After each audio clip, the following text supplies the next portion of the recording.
All right. Test. Test. Test.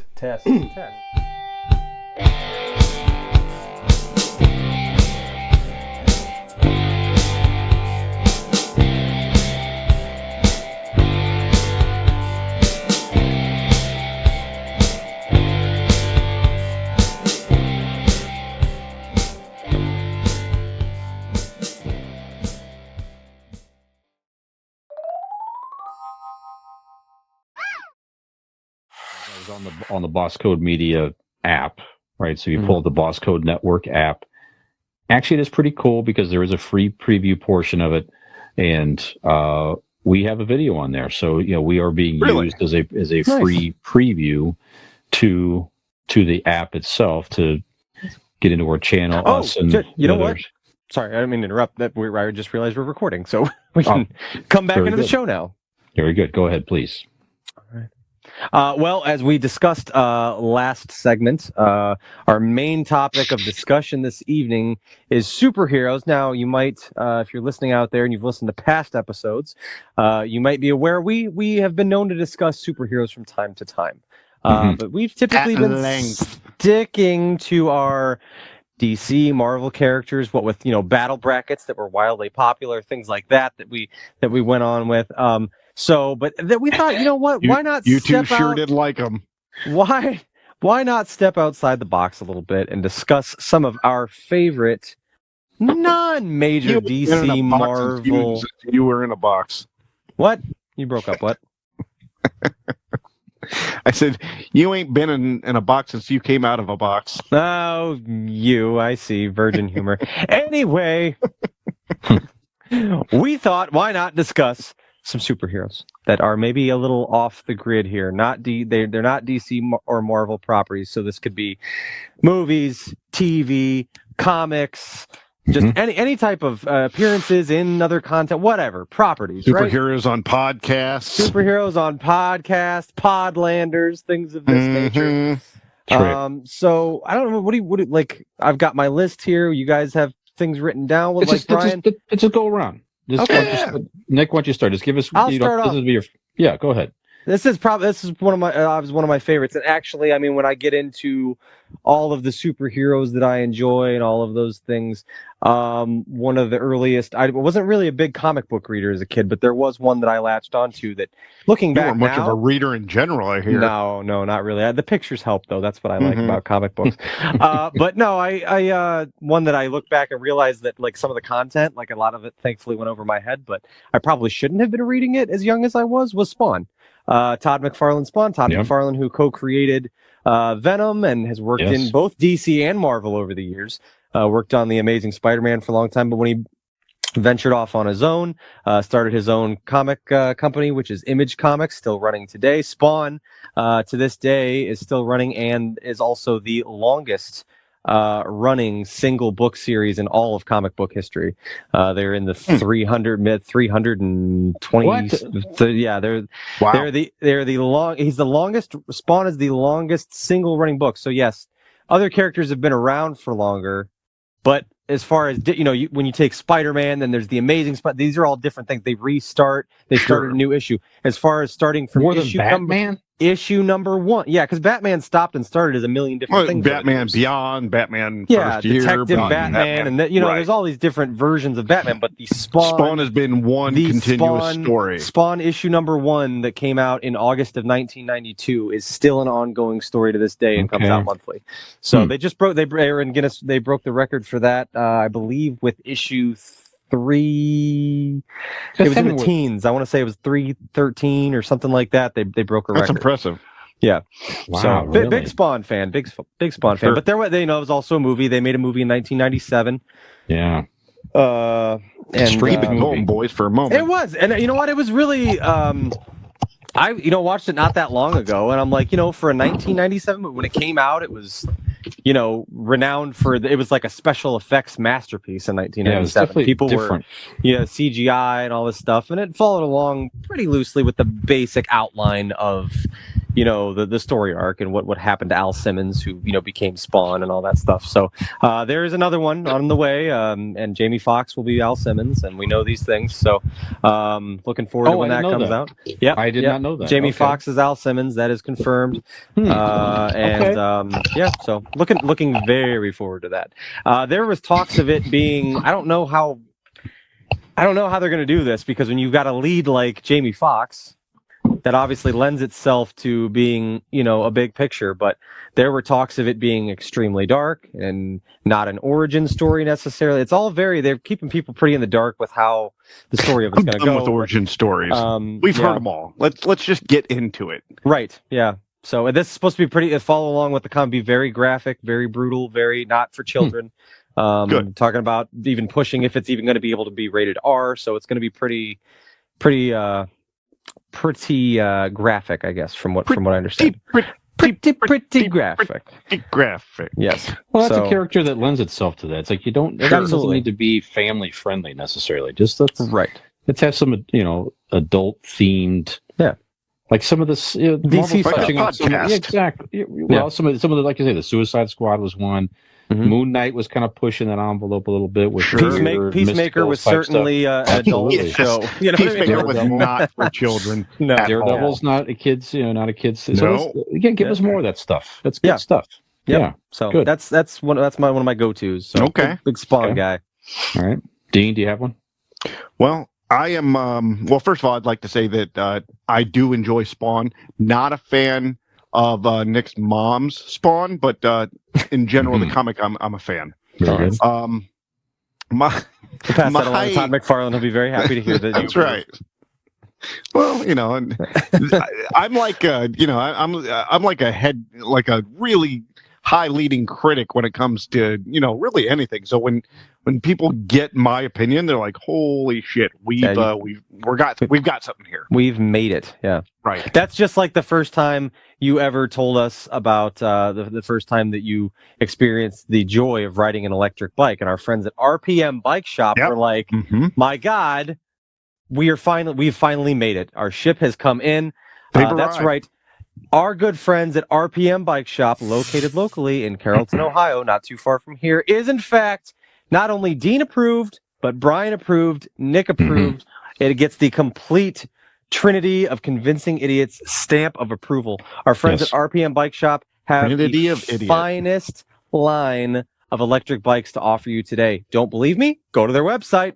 Just go to rpmbikeshop.com and you can see pictures of their wonderful products. You can also see such wonderful, glorious eye candy on their Facebook page. So search RPM Bike Shop. Like I said, located in Carrollton, Ohio. You'll know that that's the one. Or you can give them a call at 330-808-7792 today to find out when you can stop in over at the shop in Carrollton, Ohio and take a gander for yourself. So make sure to hit them up today. Make sure that you tell them that they are the non-Marvel or DC property superheroes in our lives, and the Convincing Idiots is happy to be aboard their electric path of awesomeness. RPM Bike Shop. Electric path of awesomeness. We really honestly should pass that along. That should be their tagline. Off the top, that was not written down. Yep. That's I just feel it when I talk about it. Well done. I felt you many times. You feel pretty good. Electric. Mine is going to be I didn't know if we had to stick with like one or multiple. Mine is a foursome. Mine are the Teenage Mutant Ninja Turtles. Nice pick. Yes, very good. Nice Turtles pick. In a half shell. Turtle power. That's right. It's heroes. We grew up on them. What's that? So it's heroes in a half shell, dipshit, but that's fine. It's a turtle power. Yeah. Well, first of all, I'm dumb. Let's start there. I'm not smart. And even beyond that, I'm stupid. So, Okay. And beyond that, I'm an idiot. I see. You've convinced me. Didn't take a lot to get me there. I was already more than 1 foot in the door. But you got me over the threshold there. I'm convinced. Yeah. All right. So Mutant Ninja Turtles. They've been around, since we were children. and Brian was in his mid 40s. No, actually, we talked about this before, but I picked up. I used to, when I collected a lot of comics when I was in the 80s, I just stumbled across them by happenstance. It was just a comic book at the time. It was like, what is this? This is interesting. It was just a black and white comic that these guys, I think they published, out of their house. So it was very small publishing. Yeah, it was self-published. Eastman and Laird. It was like a magazine almost size comic. I'll have to show you some of the original. I have like issue 2 or 3 of the original series and a few of those back in the day. And it was like, it just was eye-catching. And you started to read it. It's like, this is really interesting. And again, the original was not the teenage, pizza eating it was much movie, darker, which was fine, but it definitely was a darker, ninja martial arts type of thing. But just very, very cool concept and different. So I was hooked immediately, and I've been a fan of the Turtles ever since. Obviously, with the movies and video games and everything, and pop culture wise to this day. So. As a matter of fact, when we were at the soft open of Magic City Comics downtown, that is what both Lane and Oliver picked out, a comic of the Teenage Mutant Ninja Turtles. There you go. Yeah. Yep. Nice. New movies in production now with Seth Rogen. Yeah. Mm-hmm. Right. So who said he's going to take it back to the teenage?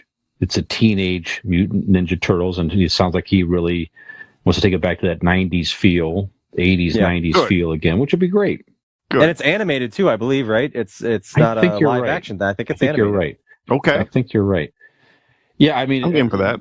Yeah, it arguably is the greatest, the greatest superheroes that are non-Marvel DC. It's really hard to top them as far as their impact on multiple media platforms and books and pop culture. In their movie, they else. had Vanilla Ice. That's true. It's hard to beat. They win. Yes. Hands down. Yeah, hard to beat. You're right. That's a great one. Spawn ever get. Indeed. Who'd Spawn ever get? Spawn Vanilla Ice. No. That's right. No musical guests.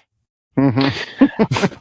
I got one that I also stumbled across in my big comic collecting days of the 80s that became very popular in the comics. They wound up making a movie starring Sylvester Stallone in the 80s, and they did another one in 2012 with Carl Urban, which I need to go back and revisit this. Carl Urban from The Boys.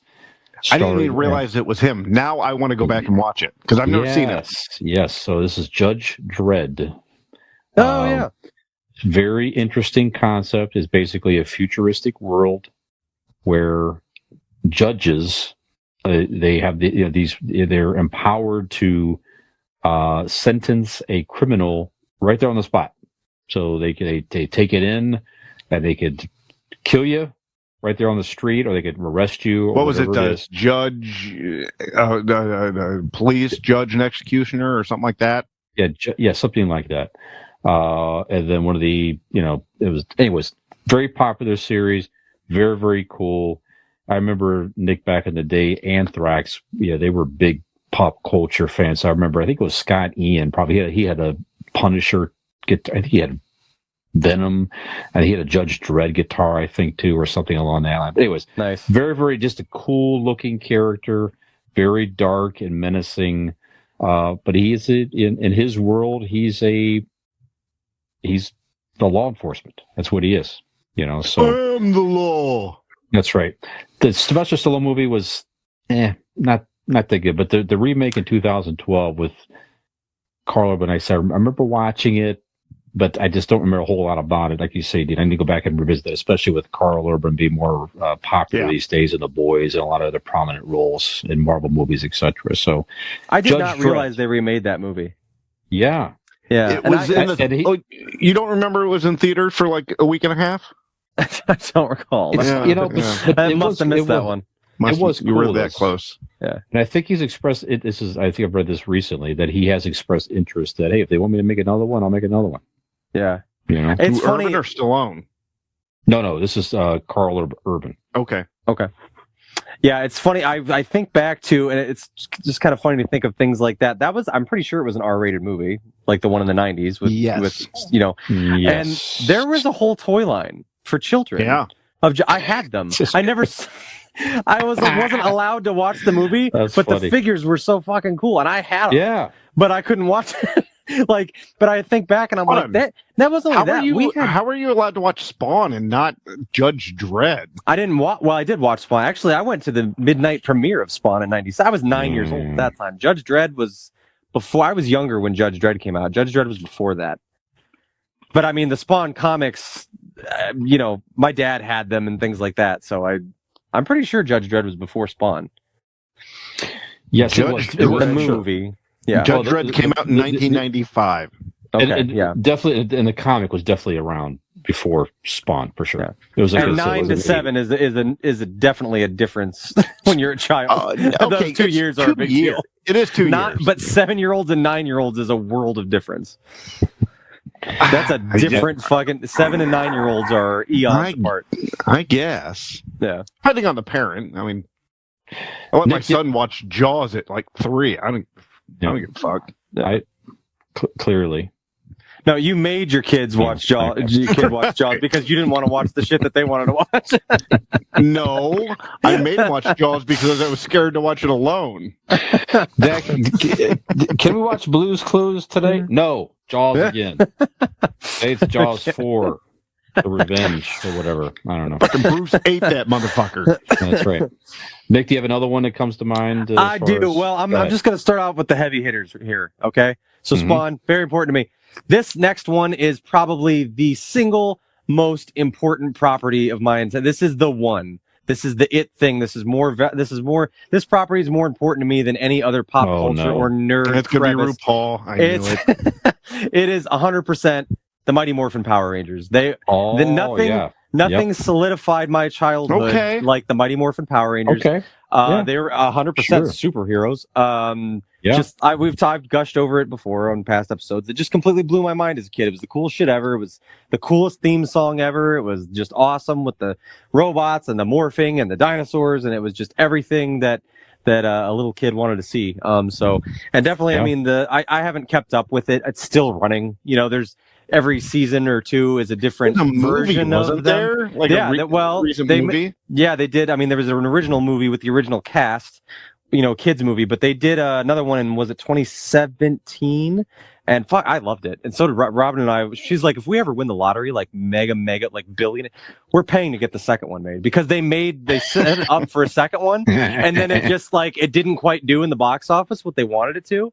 But fuck, man, we loved it. We've watched that movie so many times, and it was really well done. I like the way they did it. But I mean, I haven't kept up. I mean, I get that. At a certain point, I phased out. I watched the first 4 variations, and then In Space and Ninja Steel and Dino. I don't know anything about any of that, but the original first probably 5 or 6 years of it. I followed along pretty closely, and to this day, I still love watching it because, like I said before, when I was a kid, it was the coolest thing I'd ever seen, and now it's just the funniest. It's just so kind of ridiculous. I mean, they stole the property. It was called Super Sentai in Japan, and they basically just reshot the kids outside of their suits and made it these are American teenagers. We'll make our own backstory, but the mouths don't move to the bad guys, and the fighting scenes are sporadic and not at all where it was the charm of it too. But but as a kid, you don't know it, you don't care, you don't notice it, and you don't give a shit. It was just awesome. So that's probably, I mean, Power Rangers is probably my favorite pop culture property, period, hands down. Just that's the one. When that came along, I was just above that threshold age wise. To where I'm watching it going, this is stupid. Yeah, you're 7 years older than me. Yeah. So you were 12 or something when it started, and you're at that point, it's a little you're beyond watching going, I don't get. And I wish I would, if it came out now, I would have that ironic, look to it where I can go, okay, this is fun. I get it. But, being 12, I had no time for it. Yeah. That was well after my time, as far as all that's, right. You had already had a Buckeye card. You were getting AARP things in the mail and Power Rangers. What the fuck? He was too busy stroking his gray beard, chopping wood. At that time. It's some good TV shows like Battle of the Planets. Right. Battlestar Galactica. That's right. Dean, do you have another one on your mind? I do. I think this. I mean, I'm not saying it is, but this could be the last one we mention because I win. Okay. We don't need lists or Mount Rushmores. I say this because certain people, let's not beat around the bush. You two, because we're the only three here, neglect to realize the most powerful superhero of all time, beyond even DC or Marvel. Some people don't feel it's, this is beneath them to include this gentleman. But you know what? You guys are wrong. I'm going with Turbo Man. I thought that's what Nick was going to say. He's on my list. I was getting there. I was so glad that I got to him before you did, so I could do that rant. Man, well, I never thought I would say it because you're so bold and you're wrong, and I have the winner. I'm like, no, the fuck he does. He does. He picked Turbo Man. I mean, what more do you need? Okay, he's got fucking Booster. All right, he's got a jetpack. He's played by Arnold Schwarzenegger. What do you? It's like Turbo time. Let's go. Technically, he wasn't played by. He was stolen. Yeah, well, yes, that's as true. Arnold Schwarzenegger. Can I tell you? I wore my Spawn shirt tonight. I had to represent somebody, or Power. I was gonna wear my Turbo Man shirt that Brian got me for Christmas, but I would have put money on that you were going to wear it. I didn't want to give it away because I didn't think, I didn't know if you guys would. But Turbo Man is right after Power Rangers on my list. Yep, I was getting there. You narrowly beat me. Yep. Well done, Dean. Well done, Turbo Man. Thank you. Yep. Absolutely. Yep. His only nemesis, Dean, was a good script. That's it. That's it. Yep. Like kryptonite. That's right. Yep. Okay. Brian, you got any more? There's a couple that come to mind. The Incredibles. Oh, okay. That's a good one. Was it a Pixar? The Pixar. Movie, Oh, the family with the suit and the. Okay. Came out in 2004, and and I remember watching that movie. This is little Peyton now. It's like, just check out something that seems, and it's just a very heartwarming, fun. The concept was, I mean, we all know what the Incredibles are. It's a very interesting concept with, former heroes that grew up that are parents, and then the kids now have superpowers and all that. So it's very relatable to anybody in the family, frankly, whether you're a young kid and you have the powers or you're a parent watching this with your kids. It's like, they have the dad getting older with the hard trouble getting in this. It's just the whole thing was fun and interesting. I don't know. I don't think I've seen the sequel. Now that I think about that, but the original was so great. Yeah, I've never seen the original. Very entertaining. It's it's a lot of fun. It's worth a watch. I don't know if it's on Disney or what. You got Samuel Jackson as Frozone. I mean, what's not to love about that? When it came out, I didn't have a kid. There was no reason for me to go watching Pixar movies. So those around that time, I didn't see. It's worth to go because back. I didn't have kids, but Nick did because he was a kid. So I mean, that's right. Yes. Now the second one was good too because in that one it kind of touches on the same thing, except now like his wife is the one that is wanted to kind of take center stage, and then him trying to kind of stay home and be Mr. Mom and all that stuff. That one was a cute movie too. It was good. Yeah. Nick, do you have any other ones? I do. I actually, for the next one, I have a visual aid because I figure when I say his name, you guys, knowing me, are going to think that he's going to show his penis again, isn't he? You guys are going to think that I made it up, but it's not a figment of my imagination, nor is it something, well, in some ways, straight from my dreams. Do I need my glasses to see this here? Chapter House's very own Mr. Jay Baruchel approved Captain Canuck. That's right. Captain Canuck is a real thing. Okay. Captain Canuck is a long-running book. I believe it began in the 70s. Yeah, so Captain Canuck has been around for quite some time. He's feared. There he is fighting a fucking polar bear, right? Yeah. Captain Canuck is, it takes place in the future. a very real future that will exist when Canada is the ultimate world power, and he is there to keep everything on the up and up. Captain Canuck is fights for all that is good and wholesome and true north. Does he apologize every time he hits the polar bear? He has to by law. Sure. Yes, absolutely. He is very sorry every time he hits the polar bear. But yes, Captain Canuck. I'm going to shout out Captain Canuck there. I never heard of it. Interesting. Okay. Well, check it out. It makes sense. I have an entire book. Actually, this one's kind of cool because it's a collection of different ones over the years. It's got some of the older issues in it as well as some of the newer ones, and that's another one that they kind of put that up again, real quick. They revamp every so often, and well, I just wanted to see what he wears to say, if you don't go as Barry Gibb, you should go as Captain Canuck. Oh, absolutely! I got to find a good frontal picture of Captain. Yeah. He's got the maple leaf on the. There's a good one there, kind of a side view. He's got the maple leaf on the face mask and the shoulder, and then the torso there's got the maple leaf coming up, and it's actually a pretty kick-ass costume. Yeah, similar build, Nick.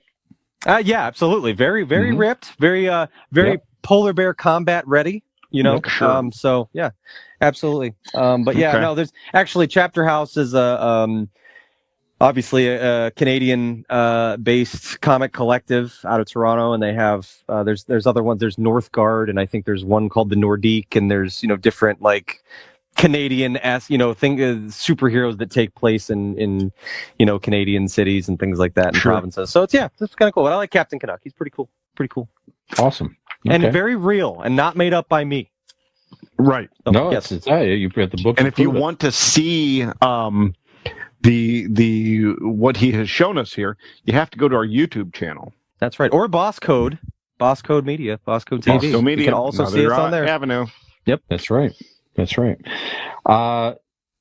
other ones, Dean, you have? I think I ended with Turbo Man. I don't think that's fine. That's hard to top. I might have one unless Brian has one more that he'd like to shout out too. I do have one more. I'll mention here. Super fast, but the Crow.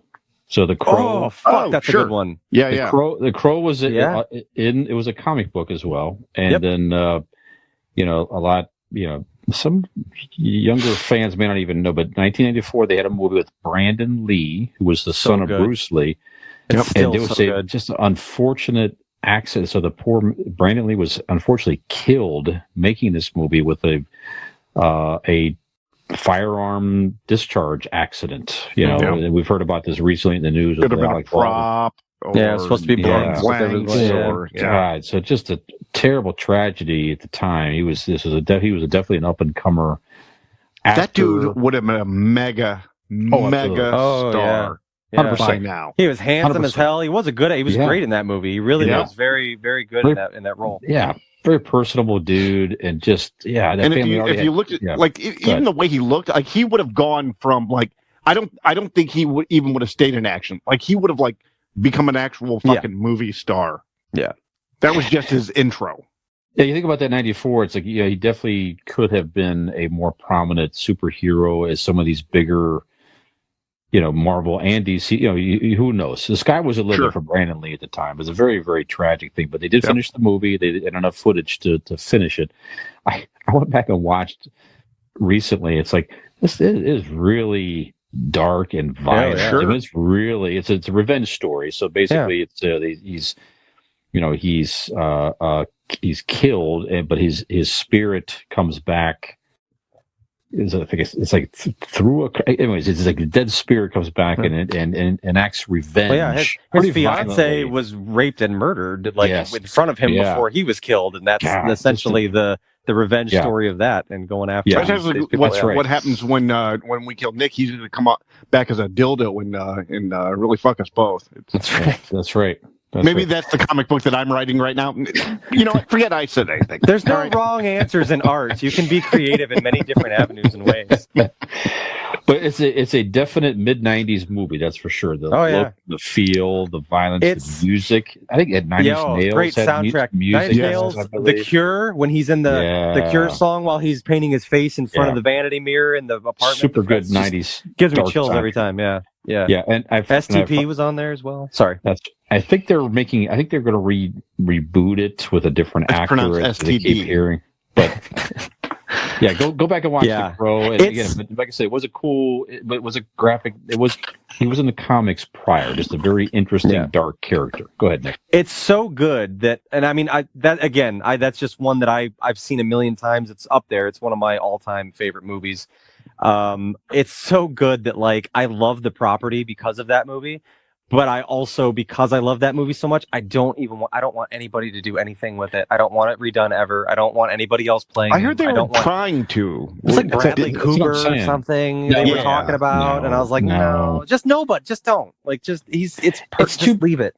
But it is an interesting idea. I don't know. It's too big of a thing. They can't leave it on the table. They won't. They can't. Yeah. Well, they did a Crow too. Well, they did. Yeah, they did many. They did. There was 3 or 4. Tara Reid was in one later. It was just fucking weird, and they're all bad. City of Angels was the second. Did she look weird in the makeup? Tara Reid looked different in the makeup. But that's weird. She was not the Crow, but she was in The Crow. Yes. Oh, yes. Sorry, I got confused. All right. Nick, I know it's getting late. Do you have one more, sir? I do have one more. I have one more. This is maybe a little bit of a personal choice. Well, they're all personal choices. These are our favorites, right? I'd like to shout out a personal hero of mine. It is a very special time of the year, gentlemen. The heat is starting to wane. The other day, I walked outside for the first time in months and was able to see my breath before me. That cold chill is in the air. The fall and autumn time is right around the corner, along with the pumpkin spice lattes and all the other things that we love. For those of us that love football, and for those of us that love hockey, my personal hero, Austin Matthews, will soon return to the ice. Toronto Maple Leafs great Austin Matthews is my 5th and final selection of a superhero. You may laugh, but the things that I have seen him do on the ice with the puck, my God, it is otherworldly and it is certainly superhuman. He is a superhero for sure. Very good. Excellent. Yes. All right. One quick honorable mention. Sure. Sky High, Disney property, 2005. Kurt Russell. It's on Disney Plus now. I've heard of that. I've never heard of it. Great movie to watch with the kids. So it's a Kurt Russell, and I can't remember who plays his wife in this, but anyway. Superheroes have kids, and there's a high school of kids that are all superheroes.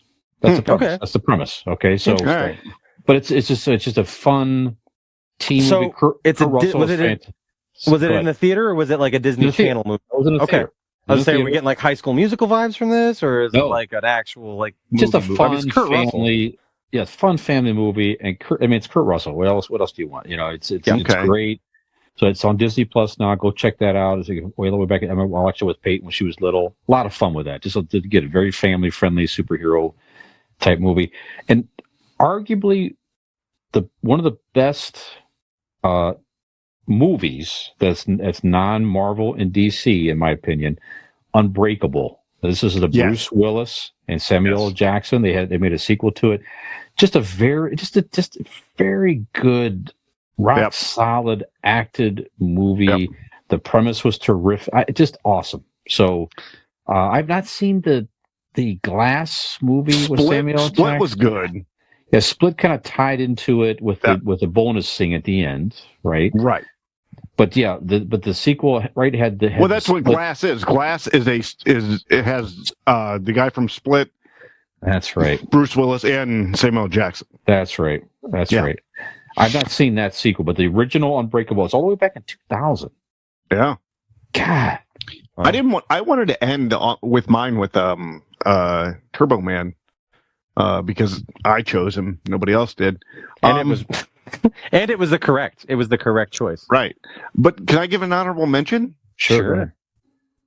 Like Nick's mom, because like what I've seen her do on the ice is just on the ice. Words just can't describe. Are we hockey or like ice dancing, curling? Like what does she do? I didn't even know about this. I don't think this conversation needs to go any further. I do think my mom is hero quality, but maybe I'm not privy to the things that she does on the ice. I wasn't aware. Ice dancing, I feel like I'll send you the video. I will say, just hear me out here. Now, Nick's mom is very good working with the wood. Okay. And who else is good? Who else is good working with wood? Who? Is our final sponsor of the evening. Belmark, Amazon store. So Belmark, go check them out. Fine woodworking products. All right. They specialize in floating nightstands, liquor cabinets, and quality compost bins for your kitchen countertop. They look great. It's a great addition to your home. All these products. Go check them out. Belmark, BELEMARK, Amazon stores. And everything's delivered quickly, conveniently, and affordably through the Amazon delivery service. And we appreciate their sponsorship. So, absolutely. So from floating liquor cabinets to compost bins, it sparked my idea. I'm like, when I'm next year at this Labor Day barbecue thing, dressed up as a cow with barbecue udders, what better way to promote our sponsor Belmark than to have Brian, clearly the floating liquor cabinet, and Dean, obviously the compost bin. You guys could be dressed up as those things as well. And actually, you guys are kind of in uniform right now. I was gonna say, I don't have to dress up. You kind of look like a compost bin at the moment. I just am. Well, Deed is a floating liquor cabinet, if I may. So, yeah. I'm that nice combination of both. That's not okay. Yeah. I'm a compost heap and a floating liquor cabinet. That's right. So on that note, I think we've come to an end of another episode, gentlemen, of Convincing Idiots. Nick? Yes. If you choose, it's up to you. No, it's not. I don't like. I was gonna say I don't like choosing. It's not. It's up to me. Okay. It's up to arch nemesis Skullcap Dean. I'm his arch nemesis, so yeah. I get to choose. Okay. Damn you, human composter! Well, it's funny that you just did that voice, because you will do the. I'd like to hear this outro in your best superhero voice, and you are talking to your arch nemesis. Okay, mind you. All right. Hold it right there, Convincing Idiots listener. We will have no more of your antics today on this show. We need you to stop what you are doing right this instant and head on over to our Convincing Idiots link tree. That is correct. All you have to do is locate your nearest computer machine. Go to Google and type in Convincing Idiots link tree. Let me spell it for you, you no good evildoer, because I know you didn't finish school. LINKTREE. That's correct. And don't forget to head on over to our very own website, convincingidiots.wordpress.com. For all the newest updates from Convincing Idiots, as well as where this epic voice and so many others can be heard at the end of every single Convincing Idiots installment. So, for this episode of Convincing Idiots, I am your legendary millennial Nicholas. I am the villain, the Zennial Dean. You're Alfred. The magnificent, triumphant Gen X Brian. Have we convinced you that no matter how wonderful we are, we all pale in comparison to the greatest of all superheroes, Turbo Man?